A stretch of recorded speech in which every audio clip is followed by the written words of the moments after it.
हुए इसलिए उसमें जो चाहे मोदी करें, मोदी भगवान थे। 543 में से कांग्रेस को 99 आ गए, इसलिए डर गए पीएम कि 4 दिन का सेशन कौन बुलाता है? जब आदमी डरा होता है तभी करता है कि पार्लियामेंट सेशन इतना कम बुलाओ कि वे फेस ना करें पार्लियामेंट को। और अब उन्हें जिस तरह जवाबदेही बन रही है, अभी तक तो वो थे भाई, सब कुछ वही थे जो जिस तरीके की 10 साल में हालत थी, उसमें जो चाहे मोदी करें, मोदी भगवान थे। 543 में से कांग्रेस को 99 आ गए, इसलिए डर गए पीएम। आप ये नहीं 99 कांग्रेस की बात नहीं है, विपक्ष की बात हो रही है। हाँ। विपक्ष नहीं, मैं नहीं कह रहा हूं, ये आप कह रही हैं, ये आप कह रही हैं, मैं नहीं कह रहा हूं। नमस्कार साथियों, मैं आपका दोस्त अशफाक अहमद और आप देख रहे हैं देशभक्त चैनल। ये जो मोदी 3.0 बोलते हैं, रूबिका रियाकत ऐसे बोलती है, तो ये जो सरकार है, तो ये तो एनडीए की सरकार है, बीजेपी की भी सरकार नहीं है।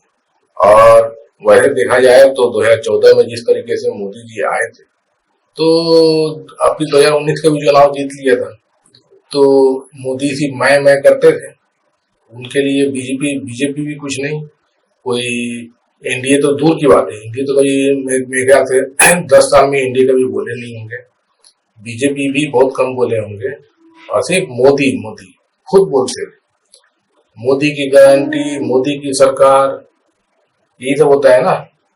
अब लेकिन जो है हालात बदल गए, तो अब मोदी एनडीए की बात करने लगे। तो जो आदमी बीजेपी भी नहीं बोलता था, वो एनडीए की बात कर रहे हैं, ऐसी हालत हो गई। तो ये जो चुनाव हुए हैं लोकसभा के, तो इसमें जो रिजल्ट आए हैं, तो उस हिसाब से मोदी की जो सरकार है बहुत कमजोर है और कभी भी गिर सकती है।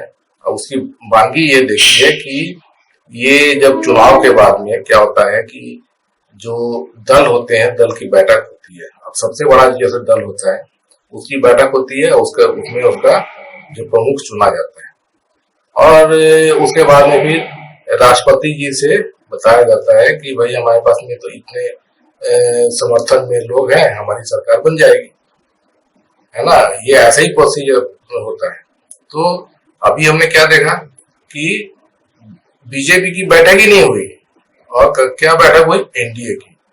एनडीए की बैठक हुई, उसमें मोदी को नेता चुन लिया गया, और फिर मोदी राष्ट्रपति को मिलके बताया कि मुझे चुन लिया गया है। फिर राष्ट्रपति जी ने उनको पीएम का शपथ ग्रहण करवा दिया। तो बीजेपी की मीटिंग क्यों नहीं हुई थी? क्योंकि बीजेपी के अंदर ही डर है कि मोदी जी को कोई नहीं चाहता है। मोदी जी को बीजेपी के अंदर में जितने भी नेता कोई नहीं चाहते हैं। आरएसएस नहीं चाहती है कि मोदी जी पीएम बने। वजह क्या है कि आरएसएस तो चाहती है कि मतलब देश में हमेशा बीजेपी का शासन है, क्योंकि आरएसएस को चुनाव तो लड़ती नहीं है, वो अपने जो पॉलिटिकल विंग होता है उससे चुनाव लड़वाती है। तो पॉलिटिकल विंग जो है बीजेपी है, तो वो तो चाहेंगे कि हमेशा बीजेपी का शासन रहे।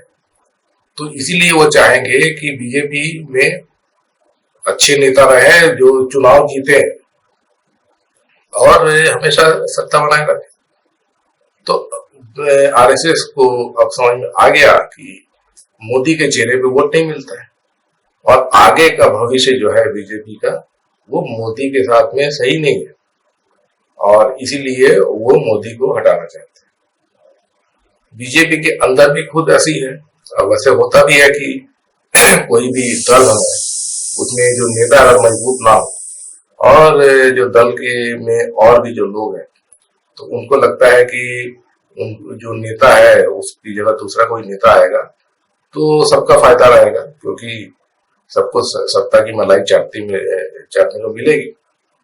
और दल का नेता कमजोर रहा, फिर मालूम चला कि दल चुनाव ही हार जा रहे हैं।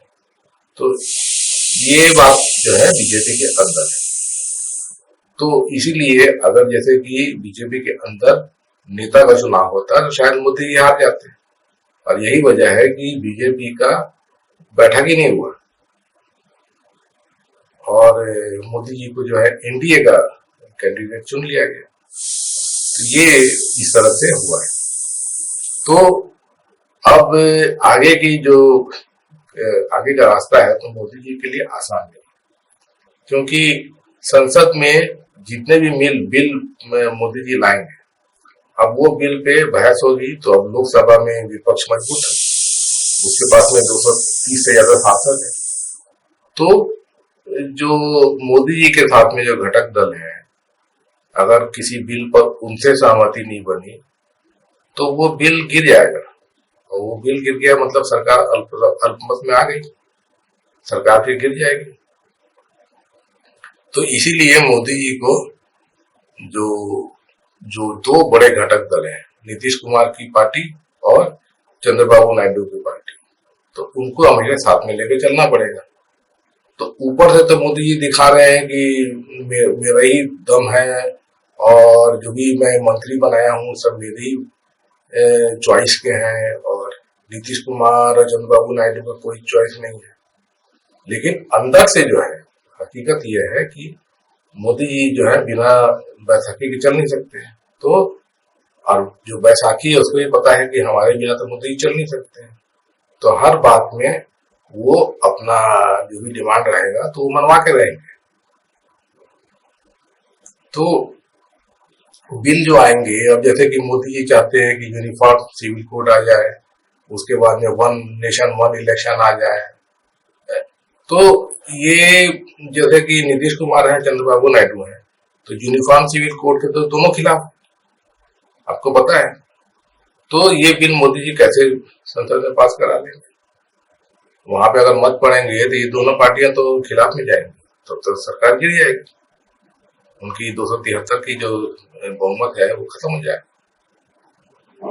ये सब तो मुद्दे है ही। तो ये पूरा जो हिसाब किताब जैसे दिखता है मोदी जी का, तो ये मोदी जी कमजोर सरकार है और ये सरकार कभी भी गिर सकती है। कानून पास होना बहुत मुश्किल हो जाएगा मोदी जी के लिए। सरकार बिल, अब क्या होता है कि जब भी सरकार कोई बनती है तो संसद जो चलता है तो संसद में बिल पास कराने पड़ते हैं। तो बिल पास कराना मोदी जी के लिए मुश्किल है और उसी में सरकार गिरने का पूरा अंदेशा है। तो अगला जो मानसून का जो सत्र होगा तो उसमें तो मोदी जी के लिए संसद में बहुत मुश्किल आने वाला है। और एकदम पक्की बात है कि ये सरकार उस वक्त भी गिर जाएगी, क्योंकि विपक्षी बहुत अच्छे से जानता है और मोदी खुद जानते हैं कि जो जो उनको पसंदीदा चीजें हैं, वो मतलब आप जानते हैं कि आरएसएस के क्या क्या पसंद होता है। तो इस तरह से जो हिंदू मुसलमान कराना, नफरत फैलाना, तो ये यूसीसी, उसके बाद में जो 370, तो उसके बाद में ये जो और भी जो मुद्दे हैं, जो ये जो नफरत फैलाते हैं, हिंदू मुसलमान कराते हैं, तो वही सब चीजें इन लोग करते हैं। और उसपे आप देखें कि नीतीश कुमार जो है वो भी इसके खिलाफ होते हैं और चंद्रबाबू नायडू भी। तो ये जो सरकार है तो ये बड़ा मुश्किल वाली सरकार है। वैसे बिहार में देखा जाए तो नीतीश कुमार तो बीजेपी के साथ में सरकार चलाते आए, लेकिन नीतीश कुमार हमेशा चीफ मिनिस्टर बने हैं और हमेशा अपनी मन की बात करते हैं। भले ही उनकी पार्टी छोटी हो, लेकिन तभी भी वो जो अपने हिसाब से चलाते हैं। तो ये सब जो नफरत वाली चीजें जो है, जो बीजेपी चाहती है, वो बिल्कुल बिहार में आपको नहीं दिखेगा। चंद्रबाबू नायडू भी इसी तरीके के हैं। तो स्टेट में उनका चलता है, लेकिन सेंटर में अगर मोदी जी इस तरह की चीजें करेंगे और ये दोनों महत्वपूर्ण घटक दल हैं, तो ये कैसे गवारा करेंगे? ना, ये सब बहुत बड़ा मुद्दा है, छोटा मोटा मुद्दा नहीं है। अभी जितने भी बिल आएंगे ना, तो उसमें समझ में आने वाला है मोदी जी।